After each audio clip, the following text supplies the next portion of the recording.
विकसित दर्पण में आपका स्वागत है। मैं हूं धर्मपाल वर्मा। हम बैठे तो हैं पंचकुला में, लेकिन चर्चा करेंगे पंजाब के चुनाव की। और वह इसलिए कि पंजाब के चुनाव में हरियाणा के लोग इस बार बड़ा इंटरेस्ट ले रहे हैं। और जो सीमावर्ती सीट पंचकुला के साथ है वो डेराबस्सी सीट से भी हरियाणा के लोगों का एक प्रत्यक्ष परोक्ष ताल्लुक ये रहा है कि 1980 में विनोद शर्मा जी जो हरियाणा में मंत्री रहे चौधरी भूपेंद्र सिंह हुड्डा के 2005 के शासन में, वो डेराबस्सी इसका नाम होता था, यहाँ से एमएलए रहे हैं। उन्होंने कैप्टन कमलजीत सिंह को हरा के ये सीट जीती थी। अब आज की बात करते हैं। मेरे साथ हैं योगेंद्र क्वात्रा जी, सोशल एक्टिविस्ट हैं, कांग्रेस के वो व्यक्ति हैं जिनके बारे हम ये कह सकते हैं कि लोग कांग्रेस में होते हैं लेकिन इनमें कांग्रेस है। ये सामाजिक दृष्टिकोण के व्यक्ति हैं।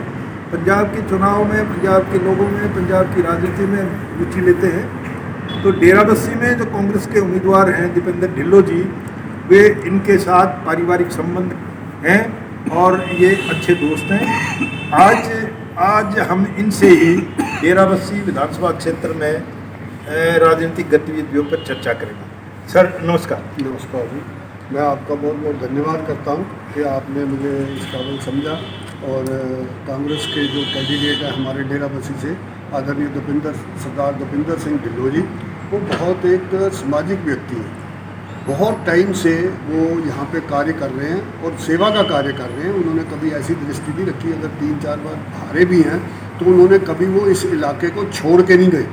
क्वात्रा जी, कई बार चुनाव में हारने की भी सहानुभूति मिल जाती है। वोटर ये महसूस करता है कि आदमी बढ़िया चुनाव नहीं जीतता। क्या ये फैक्टर अब भी आप नहीं देख रहे हैं? बिल्कुल, इस बार लोगों के मन में एक ऐसी बात बैठी हुई है कि इस बार हमने हर हालत में सरदार दीपेंद्र सिंह ढिल्लों जी को जिता के हमने विधानसभा में भेजना है और अपने इलाके की तरक्की और ज़्यादा से ज़्यादा करवानी है। तो आपको क्या लगता है कि उनका मुकाबला किस उम्मीदवार से है? देखिए, मैं जैसे जो कोई सर्वे करते हैं, कहते हैं ये आप आदमी जीतेगी, मैं तो पहली बात तो ये आपके माध्यम से जो आप पार्टी है उनसे ये पूछना चाहता हूँ, पिछले 5 साल से वो कहाँ थे?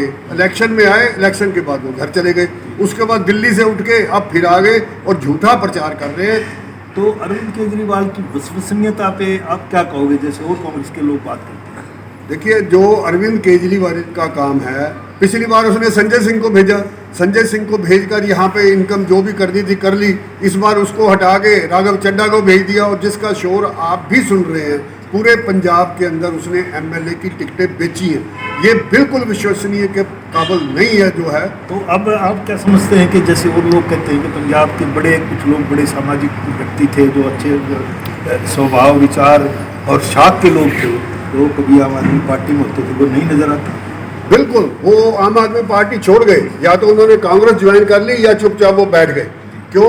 उन्होंने देखा कि केजरीवाल जो है हमारे ऊपर चीज़ें थोपता है दिल्ली से लाकर, वो हमारे को अपनी मर्जी से यहाँ पे कार्य पंजाब के अंदर नहीं करने देता।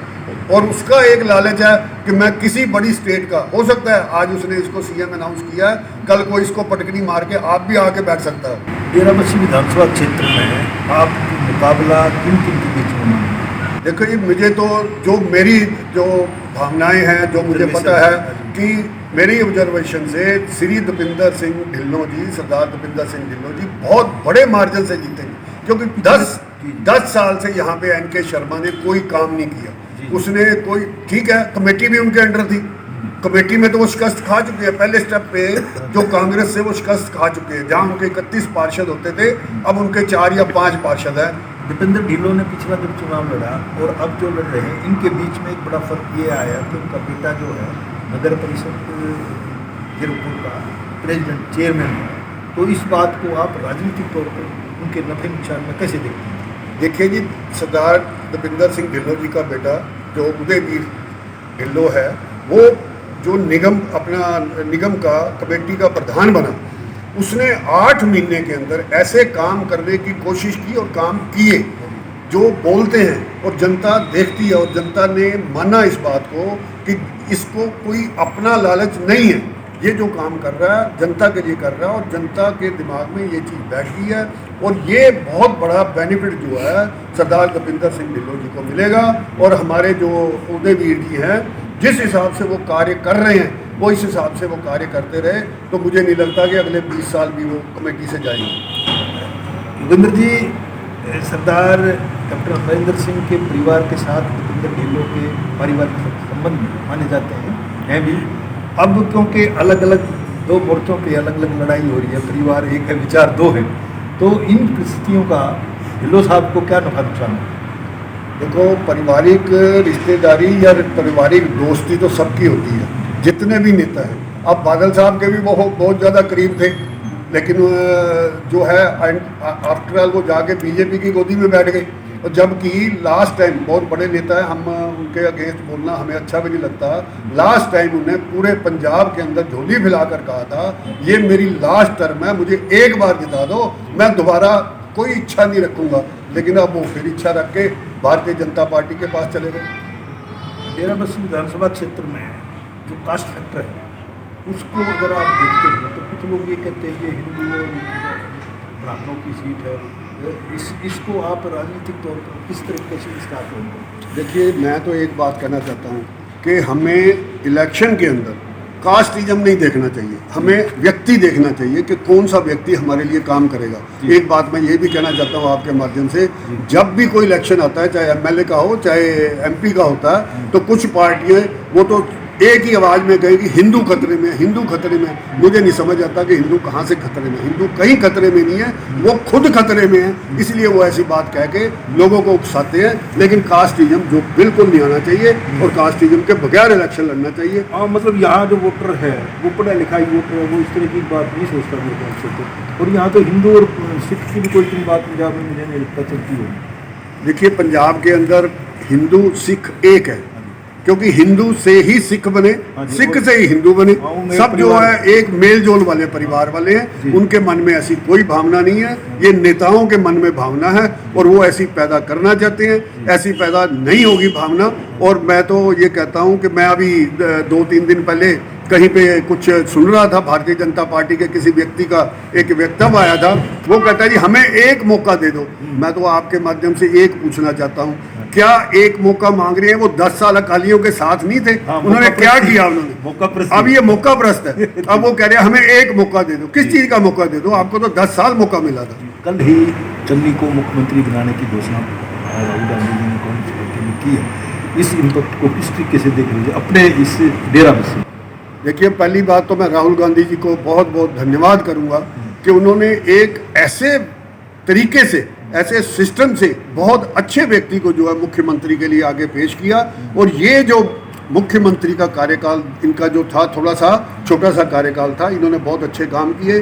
बिजली के बिल कुछ माफ़ किए, कुछ रेट कम किए, कहीं पानी की माफ़ी की, कहीं और भी बहुत सारे काम किए जो व्यक्ति 1.5 साल में ऐसे काम कर सकता है। और कल मैं उनकी छोटी सी 120 में ये भी सुन रहा था, भाई अगर इतना तकड़ा कोई यहाँ पे कितने लाखों करोड़ का जो अगर घपले जो है माफिया कर रहा है, नशेड़ी कर रहे हैं, कुछ भी कर रहे हैं, हम इनको कंट्रोल करके ये पैसा हम जनता के ऊपर लगाएंगे, हम नहीं खाएंगे, ये जनता का पैसा है, जनता को मिलेगा और इसका इम्पैक्ट जो है हमारे डेराबस्सी की सीट पे भी पड़ेगा। और भी लोग जो है बढ़ चढ़ के सरदार दीपेंद्र सिंह ढिल्लों जी का जो समर्थन करेंगे। अगर हम ढिल्लों साहब की, दोनों ढिल्लों की बात करें, उदयवीर की भी और दीपेंद्र जी की भी, क्या आप समझते हैं कि वो यहाँ की समस्याओं को अच्छे से जानते हैं और उनकी समस्याओं का समाधान उनके पास है?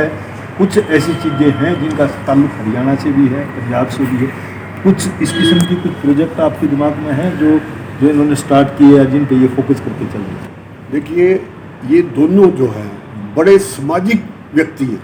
जो सामाजिक व्यक्ति होता है वो चालाक नहीं होता, वो समाज की सेवा करने का काम करता है। अभी मैं सुन रहा था कि अभी भी एक बहुत बड़ा प्रोजेक्ट इन्होंने बनाया, जो पानी का जो सिस्टम था, वो पानी जो है मुझे ध्यान नहीं किसी तरफ से आना था, जो वो काम कई सालों से रुका हुआ था। जो शर्मा जी के टाइम में होता था, वो फाइल दब रही थी, इन्होंने उसको पास करा दिया है। अचानक इलेक्शन आने की वजह से, कोड ऑफ कंडक्ट लगने की वजह से वो काम रुक गया। जिस दिन वो पानी वाली लाइन पंजाब में अपने डेराबस्सी की तरफ, मोहाली की तरफ जीरकपुर की तरफ आएगी तो यहाँ पे पानी की समस्या बिल्कुल ख़त्म हो जाएगी। और इन्होंने सिर्फ 8 महीने के अंदर 1-2.5 एकड़ के अंदर बहुत बड़ा स्टेडियम भी बनाया, लोगों के लिए, बच्चों के लिए खेलने के लिए बनाया, सड़कों की डेवलपमेंट की, सीवर की डेवलपमेंट की। जो सीवर जो है जिसका पानी आगे जाता ही नहीं था, बारिश होने के कारण सड़कों के ऊपर सीवर का पानी आ जाता था, उसकी लाइनें भी मिलाई और अभी भी बड़ी अच्छे तरीके से वो कार्य कर रहे हैं। और मुझे उम्मीद है कि ये बहुत अच्छा कार्य आगे भी करेंगे। सर, ये ऐसा इलाका है जहाँ इंडस्ट्रियलाइजेशन, औद्योगिकरण और बढ़ सकता है। उस संदर्भ में हालांकि सरकारें योजनाएं बनाती हैं, उनकी पॉलिसीज काम करती हैं, लेकिन जगह प्रोवाइड करना या उसके लिए अनुकूल माहौल बनाना, ये भी नगर परिषद का काम है। और दूसरा सवाल ये, क्या आपको लगता है कि जिस तेज़ी से आबादी बढ़ रही है जीरकपुर इलाके की, कि ये निगम भी बन सकता है आने वाले टाइम? देखो, ये तो संभावनाएं हैं, क्योंकि यहाँ पे इतनी आबादी बढ़ चुकी है। तो मैं तो ये कहता हूँ, जो वीआईपी रोड है, एक आपको एग्जांपल देता हूँ, VIP road N K Sharma ji की अपनी घरेलू रोड है, घरेलू उनकी सोसाइटी है, सब कुछ है। लेकिन जब बारिश आती थी तो वहाँ पे भी 3-3 फुट 4-4 फुट पानी इकट्ठा हो जाता था, लोग दुखी थे। और सरदार उदयवीर जी जैसे ही प्रधान बने, इन्होंने उसका भी निवारण किया, वहाँ पे बहुत बड़ी लाइन बिछाकर पानी की निकासी का बनाया। और उसको और आगे भी प्रोजेक्ट उनके पास हैं, उनमें उनके माइंड में बहुत बड़े बड़े विज़न हैं और वो करेंगे, क्योंकि यही लोगों को विश्वास था, इसीलिए उन्होंने उनको चुना है। और एक ऐसा सामाजिक व्यक्ति, मैं आपको एक छोटा सा उदाहरण देता हूँ, मेरे तो चलो बच्चे के समान है वो, जब हम उनको मिलते हैं, जिस आदर सम्मान से वो चरण छूकर मिलते हैं, तो हालांकि वो इतनी बड़ी पोस्ट है, हमारा मन प्रसन्न हो जाता है और हमें लगता है कि ये व्यक्ति आगे बढ़ेगा, क्यों इसमें सेवा की है, इसमें संस्कार है, इसमें संस्कार है, इसके अपने में संस्कार है, इसके परिवार के दिए हुए संस्कार हैं, इनके दादाजी के दिए हुए संस्कार हैं। ये आगे बढ़ेंगे और अपनी माता पिता की तो सेवा करेंगे और ये पूरे प्रदेश को, पूरे इलाके को ये डेवलप करेंगे और बहुत अच्छा जो है डेवलपमेंट होगी। धन्यवाद जी, बहुत मेहरबानी आपको, बहुत धन्यवाद। ये थे योगेंद्र क्वात्रा जी। योगेंद्र जी जो हैं वो एक ऐसे व्यक्ति हैं जो पंचकुला और जीरकपुर डेरा बस्सी के इलाके में भी सक्रिय रहते हैं, समाज सेवा करते हैं।